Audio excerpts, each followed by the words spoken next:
నమస్తే, welcome to our channel. నేను దిలీప్. ఈ రోజు మనతో ఉన్నారు. బహుశా ఆయన పేరు మీకు చెప్పక్కర్లేదు అనుకుంటే, బాగా ఇప్పటికీ మీరు ఐడెంటిఫై చేసి ఉంటారు. సమాజంలో ఏం జరుగుతున్నా, ఎవరు హిందూ ధర్మం మీద ప్రశ్నిస్తున్నా, పోరాడుతున్నా, హేతువాదులు ఎక్కువైపోయినా ఆయనదైన శైలిలో, ధీటిలో, టీవీలో ఎదురుగా ఉన్నట్టు కుండ బదలు కొట్టినట్టు నిక్కచ్చిగా నిజాల్ని నగ్నంగా చెప్పే వ్యక్తి బహుశా మీకు ఇప్పటికీ ఐడెంటిఫై వచ్చి ఉంటుంది. ఎవరో కాదండి, ప్రముఖ ఆధ్యాత్మికవేత్త, జ్యోతిష్య పండితులు ప్రొఫెసర్ డాక్టర్ ముల్లపూడి సత్యనారాయణ గారు. ఆయన ఈ రోజు మనతో ఉన్నారు. కొంతమంది సమాజంలో ధర్మం పేరు మీద హిందూ అయ్యండి, హిందూ ధర్మంలోనే హిందూ దేవుల్ని విమర్శిస్తూ మాట్లాడుతూ తెలిసి తెలియక అమాయక భూతకు ఒక అపోహలో ఉంటూ చాలా అంటే చాలా విమర్శలకి చేస్తూ అవహేళన అవుతున్న వాళ్ళందరికీ తనదైన శైలిలో చీల్చి చెండాడి తన మాట ఏదైతే ఉందో సూటిగా సుత్తు లేకుండా వాళ్ళకి అర్థమయ్యే విధంగా ఈరోజు ముల్లపూడి గారు మనతో ఉన్నారు. కొన్ని విషయాల మీద చర్చించడానికి ఈ వీడియో అయితే చూస్తున్నాం. మీ అభిప్రాయాన్ని, మీ అమూల్యమైన అభిప్రాయాన్ని కామెంట్స్ రూపంలో అయితే తెలపండి. ముల్లపూడి గారు నమస్కారం. నమస్కారం అండి దిలీప్ గారు. ఇప్పుడు ఈ మధ్యకాలంలో సమాజంలో చూస్తున్నాం, కొంతమంది రాముడు లేడు, కృష్ణుడు లేడు, శివుడు ఉన్నాడని ఒక వర్గపు ప్రజలు, అసలు వీళ్ళు ఎవరు దేవుడు కాదని ఇంకొకళ్ళు, అసలైన మావాడు నిజమైన దేవుడు అని ఇంకొక వర్గాలు, అసలు మీరందరూ రాళ్ళు రప్పని పూజిస్తున్నాడు ఇంకొకడు. అసలు ఈ హేతువాదం, వితండవాదం, నెక్స్ట్ ఎవరైతే విమర్శలు చేస్తున్నారో ఇవన్నీ ఎందుకు పెరిగిపోతున్నాయి? తాజాగా కొన్ని ఛానల్స్ లో కూడా మనం చూస్తున్నాం, కొన్ని యూట్యూబ్ ఛానల్స్ లో మొన్న పూరి జగన్నాథ్ టెంపుల్ పైన కాకులు తిరిగాయి, గ్రద్దలు తిరిగాయి, ఒకటి జెండా ఎత్తుకుపోయిందని ఒక్కొక్కరు విమర్శించేస్తున్నారు, చూసేస్తున్నారు. అసలు ఇలాంటి వ్యక్తులందరినీ ఏం చేయాలి? అసలు వీళ్ళకి ఇంత హేతువాదం ఎందుకు, వాళ్ళకి అంత కోపం లాంటిది ఎందుకు వచ్చింది? ఎందుకంటే అఖండ 2 సినిమా చూస్తే మనకు అర్థమైంది, దేవుని విమర్శిస్తే పరమేశ్వర దిగి త్రిశూలంతో క్లియర్ గా చూపించారు బాలకృష్ణ గారు. ఇంత జరుగుతున్నా కూడా వీళ్ళకి అమాయకంగా చేస్తున్నారంటారా, కావాలని చేస్తున్నారంటారా, ఫేమ్ అవ్వాలని చేస్తారనుకుంటారు, లేదా ధర్మాన్ని నాశనం చేయాలని చూస్తున్నారు? అసలు ఇలాంటి సోకాల్డ్ ఫెలోస్ ని ఏం చేయాలి? అసలు వీటికి సమాధానం ఏం చెప్తారంటే ఏం చెప్తారు? వీళ్ళందరినీ డర్టీ రోగ్స్ అంటారు. ఎల్లో పేజెస్ అని ఉంటాయి అనమాట. వాళ్ళు ఏంటంటే ఫేమ్ అవడం కోసం అశ్లీలంగా రాసేవారు అప్పట్లో, వాటిని ఎల్లో పేజెస్ అంటారు. వీళ్ళందరూ కేవలం నేమ్ అండ్ ఫేమ్ కోసం, శ్రీరామచంద్రుడు అనేటటువంటి జ్ఞానం కూడా లేకుండా, శ్రీకృష్ణ పరమాత్మ అనే బుద్ధి కూడా లేకుండా, ఆ తర్వాత శివుడు అనేటటువంటి స్పృహ కూడా లేకుండా ధర్మాన్ని భ్రష్టత్వం చేస్తున్నారు. తెల్లాకల్ మనోహర్ అనే ఒకడు ఉన్నాడు అనమాట, నా ఫ్రెండ్. ఆడొక శివుడు ఉన్నాడు, నువ్వు చేసావు కదా, నువ్వు నేను కలిసి ఇంటర్వ్యూ మనం చేసాం. ఈ శివుడు ఉన్నాడు, రాముడు కృష్ణుడు లేడంటాడు. ఏం చెప్తావు?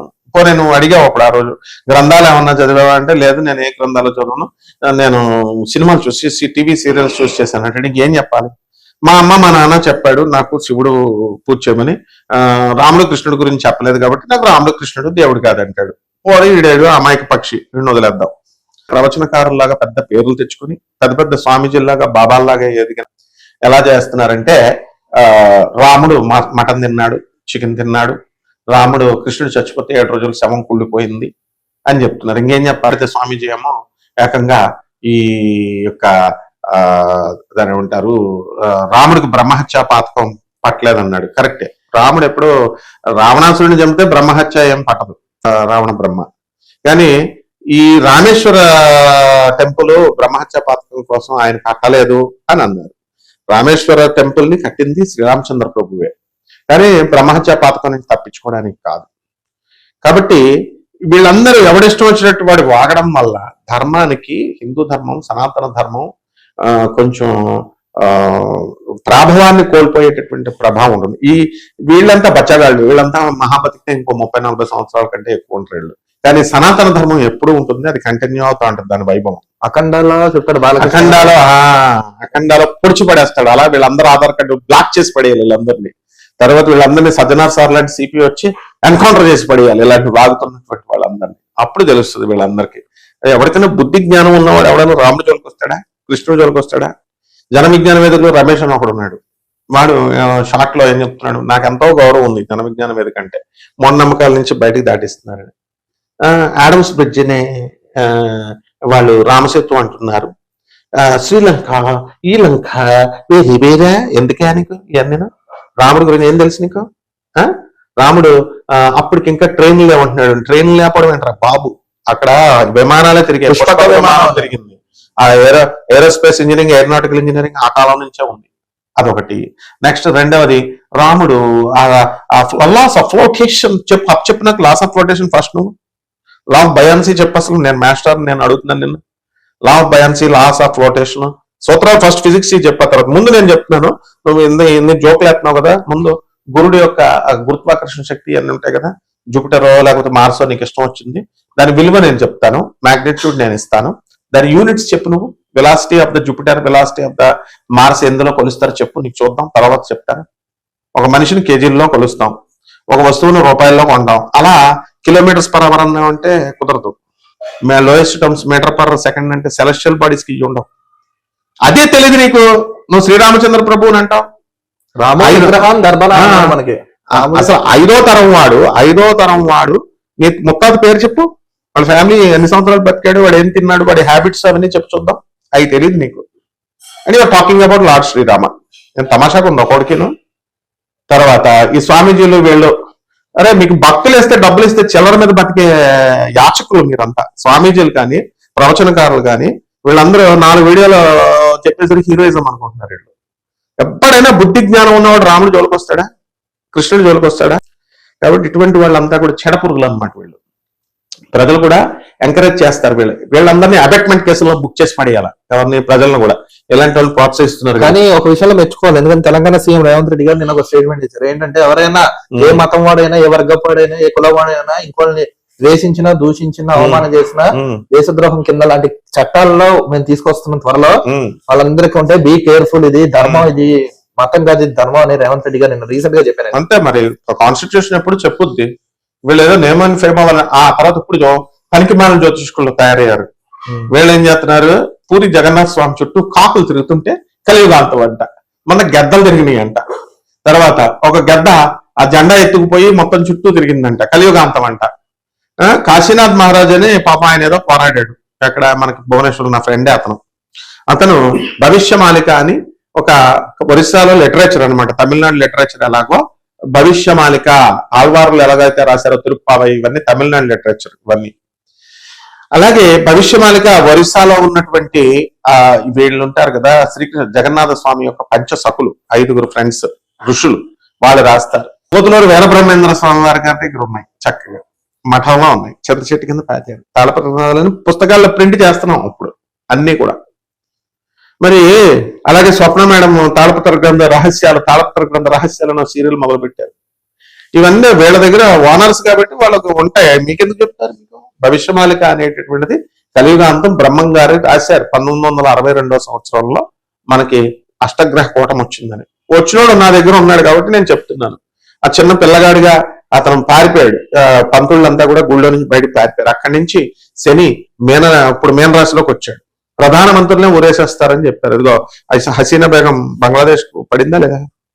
గురువులకు కూడా అభాస పాలైపోతారన్నాడు. నిత్యానంద వాడేమో రజిత నడుము పట్టుకున్నాడు, ఇంకోడేమో సహస్రావధానం కింద ఉంటేనేమో ఒక 30 సంవత్సరాల క్రితం నడుము పట్టుకున్నాడని చెప్పేసి లండన్ నుంచి వెనక్కి పంపించేశారు. వీళ్ళ స్వామీజీలను, బాబాలను, గురువులను. తప్పు కదా ఇలా? ఒకళ్ళనొకళ్ళు వీళ్ళు విమర్శించుకోవచ్చు. జగద్గురువుల జోలికి రావచ్చా? పరమాత్మ జోలికి రావచ్చా?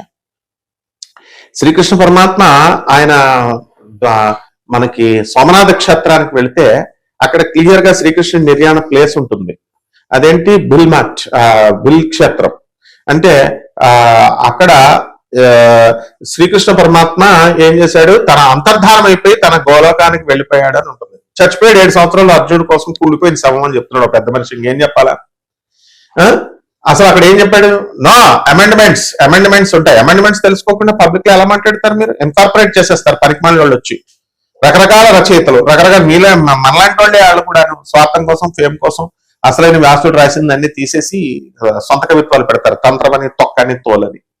ఇప్పుడు మనకి ఈయనున్నాడు, మనకి ఈ యొక్క శ్రీకృష్ణ పరమాత్మ 16,000 మంది గోపికలతో వాళ్ళందరి ఇళ్ళకి 16,000 కృష్ణులుగా వెళ్ళారు.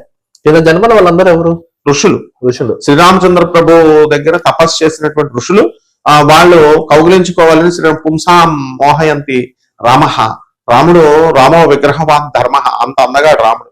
సరే వాళ్ళు మామూలుగా స్వామి అని చెప్పి మనం ఎలాగైతే తెలంగాణలో 2 ఫ్రెండ్స్ కనబడితే కౌగిలించుకుంటాం చూడు, భాయ్ అని, అలాగా రాముడు కౌగిలించుకోవాలనుకుంటే ఆ ఛాన్స్ కూడా మీకు ఎవరు, నేను కృష్ణ అవతారంలో ఇస్తానన్నారు.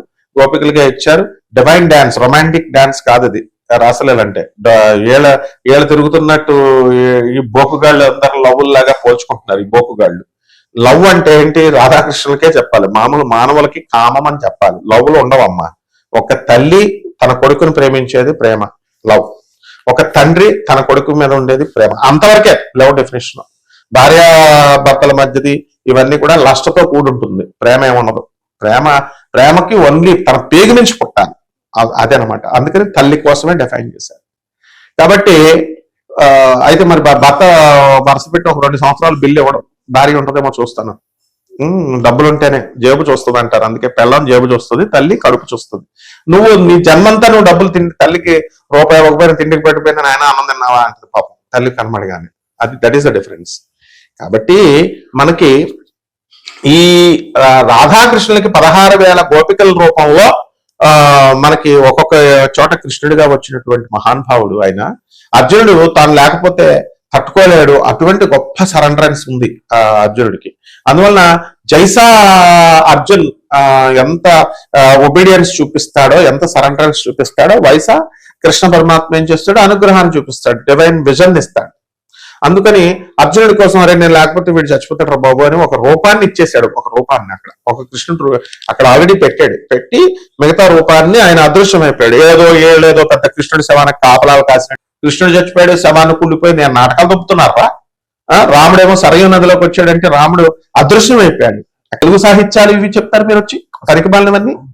అసలు నీటి నుంచి జీవరాశి పుట్టింది, అమీబా ఏకకణం. అమీబా ఏకకణం తర్వాత పరమేశ్యం 2, 3వది అలాగా వెళ్ళి ఏమవుతుందండి, చక్కగా మల్టీ సెల్యులార్ గా పుడతాడు. ఫస్ట్ ఏం చేశాడు, మత్స్య అవతారం. అమీబా అయిన తర్వాత చిన్న డెవలప్ అయిన తర్వాత చేప నీటిలో ఉంటుంది, నేల మీద బతకలేదు. తర్వాత కూర్మావతారం నేట మీద నడుస్తుంది, నేల మీద నడుస్తుంది. ఆంఫిబియన్ ఫ్యామిలీ వచ్చింది. 3వది ప్యూర్ గా వరాహం, నేల మీద నడుస్తుంది. 4వది హైబ్రిడ్, మ్యూల్ అండ్ హార్స్ ను డాంకీ కలిస్తే మ్యూల్, కంచర గాడిదను గుర్రం కలిస్తే అంటే హైబ్రిడ్ అనేటటువంటిది ఉంది. అందుకే నరసింహావతారం. తర్వాత చిన్నది వామనావతారం లిల్లిపుట్. తర్వాత వైస్ కింగ్ రామచంద్ర ప్రభు, పరశురాముడు అడవి మనిషి, ఆది మానవుడు. తర్వాత రామావతారం ఒక కింగ్ లాగా ధర్మాలని నియమించారు. తల్లిని ఎలా చూసుకోవాలా, పెళ్ళాన్ని ఎలా చూసుకోవాలా, పిల్లల్ని ఎలా చూసుకోవాలా, అది కూడా తప్ప అన్నట్టు మాట్లాడతారు. శ్రీకృష్ణ పరమాత్మ వైస్ కింగ్ ఎలా ఉండాలన్నది చూపించారు. తర్వాత చక్కగా ఈ విధంగా మనకి ఇక మిగతా అవతారాలు వదిలేద్దాం, ఎవాల్వ్ అవుతూ ఉంటారు. కాబట్టి ఇటువంటి లార్డ్ కృష్ణ, లార్డ్ శ్రీరామ అనేటటువంటి వాళ్ళు అయోధ్యలో పుట్టారు కాబట్టారా సుప్రీంకోర్టు ఎందుకు అయోధ్యలో కట్టించింది గుడి? నీకు చెప్పాలా, నీ దగ్గర లేదని మాట్లాడితే ఆర్కలాజికల్ డిపార్ట్మెంట్ నీకు ఏం తెలుసు, నిన్ను ఎందుకు రానిస్తారు? నేను గవర్నమెంట్ ఆఫీసర్వా? ఆర్కలాజికల్ డిపార్ట్మెంట్ ఎవిడెన్సెస్ నీకు ఇవ్వడానికి మా దగ్గర ఉన్నాయి అన్ని ఆధారాలు. ఆర్కియలాజికల్ డిపార్ట్మెంటే కాదు, సుప్రీంకోర్టు జస్టిస్లు అన్ని కూడా చేసి చక్కగా ఆ రాముడు అయోధ్యలో పుట్టాడు. అలాగే శ్రీకృష్ణ పరమాత్మ మనకి మధురలో పుట్టాడు. అవన్నీ కృష్ణ తత్వాన్ని అర్థం చేసుకోవాలి. నీకులాగా 2 చేతులు 2 కాళ్ళు ఉన్న మనుషులు అనుకుంటున్నావా ఏంటి? నీలా నుంచి ఆయన నీకు మాట్లాడితే 2 రూముల అవతల ఉన్న మాటలే కనబడవు నీకు. ఒక 1 కిలోమీటర్ల దూరంలో ఉన్న చూపే నీకు కనబడదు ఎవడున్నాడో. లిమిటెడ్ మైండ్ నీది, లిమిటెడ్ మైండ్ గాడివి, లిమిటెడ్ ఎనర్జీస్ ఉన్న గాడివి, అన్లిమిటెడ్ పరమాత్మ రాముడు కృష్ణుడు నీకు ఎలాగ అర్థమవుతారు? అంటే ఈ మైకులు ఇచ్చుకుని ఎరుకోతలు కూసే వాళ్ళకి ఏమర్థం అవుతుంది? తోలు తీసేస్తాం. అన్లిమిటెడ్ ఎనర్జీస్ తో ఉన్న వాళ్ళు అన్లిమిటెడ్ దాంతోనే అర్థం చేసుకోగలం. భగవంతుడిని అర్థం చేసుకోవాలంటే అన్లిమిటెడ్ ఎనర్జీస్ ఉండాలి. అంటే నువ్వు కూడా అంత స్థాయి ఉండాలా. న్యాయం చదివావా, మీమాంసం చదివావా, వేదాంతం చదివావా, వేదం చదివావా, సైన్స్ చదివావా? అసలు మాట్లాడితే సైన్స్ అంటారు. దేవుడు అసలు ఎన్ని సోలార్ కుటుంబాలు ఉన్నాయి చెప్పండి రా. 3 × 10⁻11 సోలార్ సిస్టమ్స్ ఉన్నాయి. 3,200 కోట్ల సౌర కుటుంబాలు ఉన్నాయి ఏకంగా. ఒక సూర్యుడు ఉంటే ఆ ఫ్యామిలీస్ ఉంటాయి, మళ్ళీ కుజుడు గురుడు ఇలాగా. మనకు భూమికి దగ్గరగా ఉంది కాబట్టి దాన్ని పాలపుంత అన్నాం. అట్లా గురుత్వాకర్షణ శక్తులు తెలియదు, దాన్ని దేంట్లో కొలుస్తారో తెలీదు, ఎంతో తెలీదు. వచ్చాడు మీరు సత్యసాయిబాబా గారు చేశారు, మ్యాజిక్స్ చేశారు, ఇలాగ శివలింగాలు పుట్టించడాలు ఇలాంటి. ఆయన అనంతపూర్ అంతా డెవలప్ చేశాడు, దానికోసం ఆయన మెచ్చుకుంటాం ఓకే. కానీ ఇలా శివలింగాలు సృష్టించడాలు ఇలాంటివన్నీ కూడా ఎంటర్టైన్ చేయం మ్యాజిక్స్ ని. వాళ్ళని అనండి, రాముడు కృష్ణుడు నువ్వేంట్రా బోడిగాళ్ళు చెప్పేది? తరతరాల నుంచి వస్తారు సనాతన ధర్మం నుంచి రాముడు కృష్ణుడు. నువ్వు చచ్చిపోతావు, నీ పిల్లలు చచ్చిపోతారు, నీ మనవలు చచ్చిపోతారు, వంశాలు నాశనం అయిపోతాయి, అయినా రాముడు నామం ఉంటుంది. కృష్ణుడు నామం ఉంటుంది. నెక్స్ట్ రాముడు పుట్టక ముందే రామనామ తారక మంత్రం ఉంది. కృష్ణుడు పుట్టక ముందే కృష్ణ మంత్రం ఉంది. ఆ శివుడే కృష్ణుడు చేస్తాడు, ఆ శివుడే రాముడు, రాముడే కృష్ణుడు, కృష్ణుడే శివుడు. ఏం తెలుసురా మిమ్మల్ని అడిగేవాడు లేడని? రండి, మీకు ఎవరికైనా ధైర్యం దమ్ము ఉంటే రండి, నేను ఉంటాను డిబేట్ కి. రాముడు కృష్ణుడు జోలికి రావద్దు దయచేసి, తోలు తీసేస్తాను. రే తెల్లాకలు మాట్లాడు, తోలు తీసేస్తాను జాగ్రత్త. శివుడిని మంచిగా చేసుకుని మంచిగా చక్కగా నా ఫ్రెండ్ కాబట్టి వదిలేస్తున్నాను. అరే రామ ఆర్ఎస్ఎస్ వాళ్ళందరూ వచ్చి తన్నేశారు నిన్ను, అయినా సరే మారవు.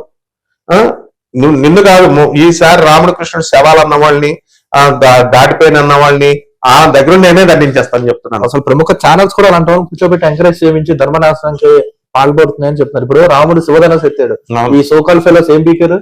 ఏమెత్తుతారు వీళ్ళు? బొంగెత్తుతారు వీళ్ళు. పిల్లల చేతులు తమిళ తింటారు ఈ గాడిదలు. కృష్ణుడు గోవర్ధన పర్వతాన్ని ఎత్తారు, ఏమెత్తారు? ఏమెత్తలేరు వీళ్ళు. పిల్లలు పెళ్ళం బరువులు కూడా మొయ్యలేరు. సగం మందిలో వాగే వాళ్ళు పిల్లలు వదిలేశారు. ఎవడో కోసం ఎవడో చచ్చాడని చెప్పుకున్న యాదవులు శివుడు విషయాలు తాగాడు, అంతకన్నా గొప్ప. అవును, ప్రభాత్ రంజన్ సర్కార్ విషం తాగితే 5.5 సంవత్సరాలు ఆయనకి కళ్ళు కూడా ఎఫెక్ట్ ఇవ్వకుండా ఇప్పుడు కూడా ఆయన ఉన్నారు. నా నీలకంఠ దివసన్ అంటాం. కృష్ణాలజీ, ప్రభువాలజీ అంటే ఆయన మన పిఆర్ సర్కార్ గారు పుట్టారు. కళతో చూసాం మనం. 3 నోబెల్ ప్రైజ్లు ఇచ్చారు. ఈ బొగ్గుగాళ్ళకి నోబెల్ ప్రైజ్ కాదు, చదివేలేదు, సంఖ్యలు లేవు. అంటే వీళ్ళందరూ సినిమాలు చూసా తెలంగాణ మనోహర్ గారి లాగా. జాగ్రత్త, ఎవ్వడు కూడా రాముడు కృష్ణుడు జోలికి వచ్చినా సరే ఇంతకంటే ఈసారి పేర్లు పెట్టి తిడతాను నేను. Be careful. అందువలన జాగ్రత్తగా చూసుకోండి ఆయన. మన రాముడు, మన కృష్ణుడు, ఆర్ఎస్ఎస్ ఈ పార్టీలకు అతీతం. ఇది పార్టీలకు ఇరిటేల కోసం కాదు. శ్రీకృష్ణుడు ఆరాధ్యుడయ్యా, రాముడు ఆరాధ్య దైవం. ఇప్పుడు భగవద్గీతలోనే కృష్ణుడు చెప్పారు, యదా యదా హి ధర్మస్య గ్లానిర్భవతి భారత. ధర్మం ఎప్పుడైనా అధర్మం తప్పుతుందంటే ధర్మాన్ని స్థాపనకు నేను వస్తానని కృష్ణుడు చెప్పాడు. ఈ వీడియోపై మీ అభిప్రాయాన్ని కామెంట్స్ రూపంలో తెలపండి.